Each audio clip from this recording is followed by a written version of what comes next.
The Bledisloe Cup's coming up.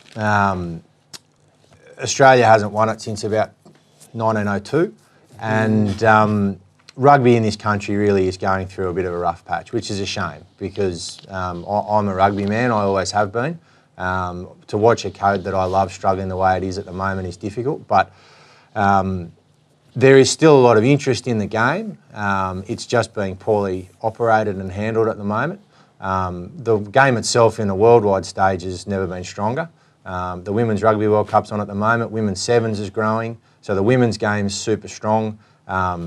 Overseas, the French comps and the English comps are booming. But the Bledisloe essentially is what the Australians are going to care about, and we're no hope. Why do you think we're dying in grassroots rugby union here?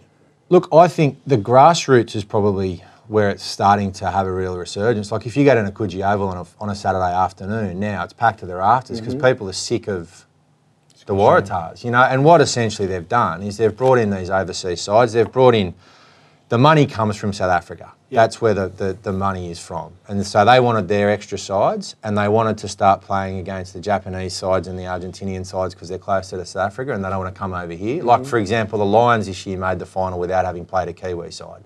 So they ruined that comp. You know, they took away the tribal stuff. You know, the Australian teams used to play each other twice, win and loss, home and away. And it was good, everyone got into it. And then all of a sudden they bring in these other sides and it ruins it. Yeah. And when they take away the soul of the game, which is basically that tribal thing that the league's got and the AFL's got, and you start turning into a corporate thing, which is look at the Wallabies and blah, blah, blah, and the Wallabies aren't performing, well, the game's got a real problem. It's a bit of a shame. I mean, like 2015 World Cup, they're in the final. Yeah. You know, and you obviously think we're going to be building for that next World Cup. And then to see it happen in 2 years, the fall of the Wallabies. And as you said before, the last 10 tests they've played, they've been against England and New Zealand. Yeah. You know, they played England, top two sides in the world. Yeah, the top two sides in the world. 7 times I mean, out like, of so you 10. can't, I mean, like, they could go over and dust some, you know, some Georgia and all these sort of, to get their ranking back up. But I mean, like, you've got to give them credit. They've come out and they've played two of the best nations in the world in their last couple of series. And I mean, like, the All Blacks are pretty much unbeatable. They are. And England's not far off it. You know, England's building towards something great. Yeah. And I thought Australia was going that way as well. But I mean, like, I think because the public has seen them getting beat so much, we've sort of fallen off it. It has. And I just don't think we should, because, you know, they've got still a young side, they're still building, and I just think they've got a lot of hope. I know they've got no hope of beating New Zealand. I just think New Zealand on that next level stuff. There's no better side in world any sport. They've already broken all them records. Yeah, I mean, like Richie McCaw goes out. It's just like boom. That's the next Richie McCaw. It's a big production line. A big, you know, wingers go, the centers go, and all this sort of stuff. You know, it's just a well-oiled run machine. You know? I mean, Ren was saying before, you know, with rugby league teams and how basically it's not a difficult thing. You just get fit and you come together. And one of the things that I've heard, because obviously I've got heaps of sources, is that they're just not fit enough. And so they get to the Wallaby setup and Cheika's basically got to flog these blokes to try and get them up to international standard. Now, that's obviously a failing at the super level. But surely getting a team fit, like, it's not rocket science. You know what I mean? Like, all you've got to do is get a solid pre-season in. And then, I mean, league pre-seasons are tough. There's no tougher thing, but why aren't they getting fit? I don't think it's fit. I think there's just more of a variety. You know, you go to the All Blacks, for example. New Zealand, rugby union is their national sport. They grow up, they all want to be All Blacks. People grow up here, they don't want to be Wallabies. You know what I mean? So we're not getting, well, I don't want to sound disrespectful for the Wallabies, but you're probably getting second string, third string players. That sounds disrespectful. Thanks. Well, it is. You know, like you get someone like Izzy Flower, you take him out of our game, you get straight into a Wallaby side. You look at Lottie. Carmichael, Marika Korobidi, and Izzy.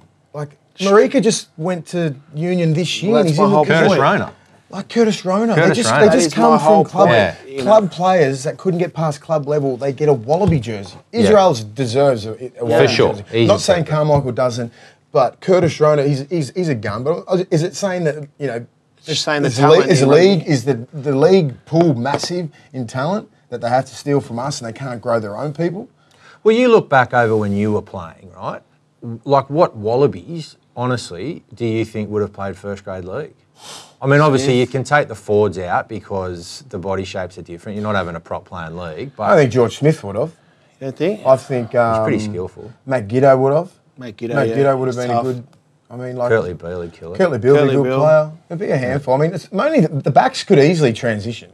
Most of the backs, James O'Connor. They could easily. It's the forwards. He's I mean, just riddled with most scandal the whole time. Most front rowers and all that kind of stuff. They're just built to back scrums. Yeah. The locks and all that kind of stuff. But it's mainly like Jerome Kano. He could play league. Yeah, Look at him. Obviously SBW. Look at all the any of the Kiwis. A lot of their forward packs are just built. They're 6'6", 120 kilos, can move the ball. They've got skills, so they could easily transition into the league. But at the end of the day, why the fuck would you? You only get to play for Australia or New Zealand. You don't get to play around the world, like you just said, France, England, or Argentina, Italy, all over the world. Play till you're 40 years old and getting paid $1 million a year. Well, no, I would not come to league.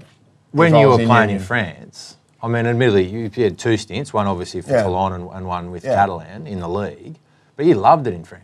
And I think that's a big problem too. I mean, I think the union players, all they're doing is trying to get a couple of caps with New South Wales or Queensland, and then just going bang, go to Japan, go to French rugby, and they'll prove themselves over there and get paid twice as much, no pressure, no nothing. 5 times as much. And even if you get 1 cap for the Wallabies, it means a hell of a lot to a lot of clubs, to a lot of Japanese Ren, you were clubs. just saying Charles Piatow. What's he just signed? He just signed a £1 million deal. £1 million? Yeah. Damn.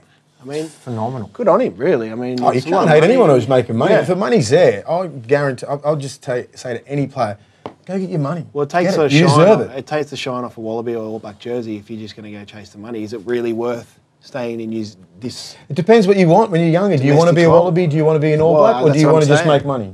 Well, for me, I want it all. I'd want it all. The way I'm thinking now, I want money. You know what I mean? Like, I'd love to. I want to be like Brad Thorne. Queensland, Australia, New Zealand, everything. I mean, Brad Thorne, I think Brad Thorne's the most underrated, best athlete Australia, 100%. New Zealand's ever produced. He's played 950,000 million games. He's still playing. He's still playing. He's playing club footy. He's playing club football, just ragdolling everyone. Yeah. So, look, I think hopefully the Wallabies can put on a decent show. I'm not confident, but I hope that people get out there and support it because it is a code that needs a bit of support at the moment. Yeah, there's no doubt that we're going to support the Bledisloe. We all do. I mean, I love watching the All Blacks. People were going to support it because we want to watch the All Blacks. I want to watch the All Blacks. Yeah. You know what I mean? It's just okay. Well, hopefully the Wallabies can get the All Blacks off a day. That's all we're hoping for because if the Wallabies play the best, All Blacks play the best, All Blacks win.